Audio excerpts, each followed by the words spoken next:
Mark Twain.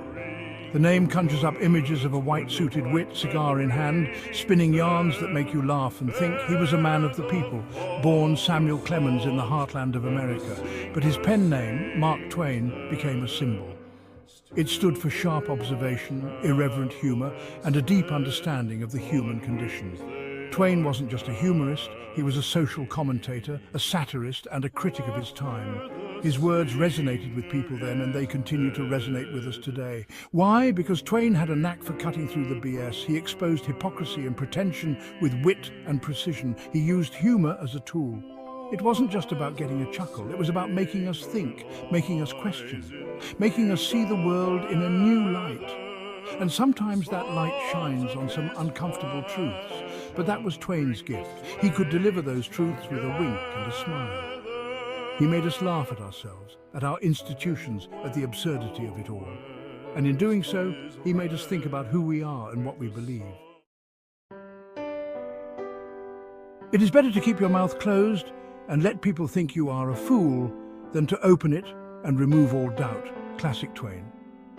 This quote, like so much of his work, is deceptively simple.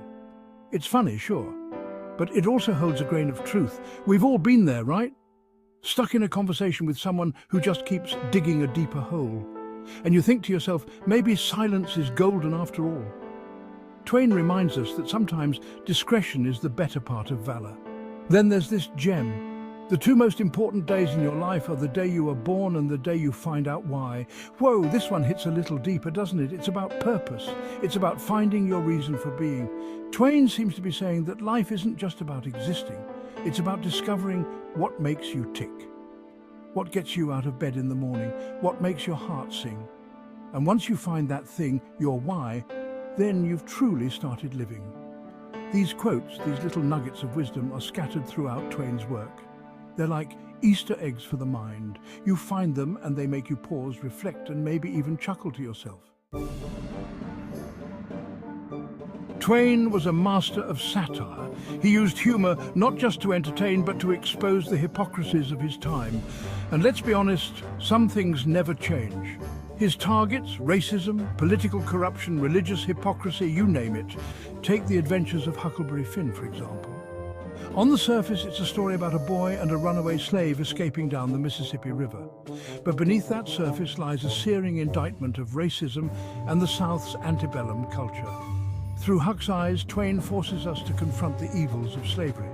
He does it in a way that is both humorous and heartbreaking. We see the humanity of Jim, the runaway slave, and the cruelty and ignorance of those who would keep him enslaved. Twain's humor was often biting, even uncomfortable. But that was the point. He wanted to shake people out of their complacency. He wanted them to see the absurdity of their prejudices and the injustice in the world around them. Twain's characters were rarely all good or all bad. They were complex, flawed individuals, much like real people. He understood that life is messy, that good and evil often coexist within the same person. Think about Huck Finn again. He's a good kid at heart, but he's also a product of his environment. He struggles with his conscience, torn between what society tells him is right and what he feels in his gut. This theme of moral ambiguity runs through much of Twain's work. He asks us to consider the grey areas of life, the situations where there are no easy answers. He challenges us to look beyond the surface and grapple with the complexities of human nature. And he does it with humour, with compassion, and with a deep understanding of what it means to be human.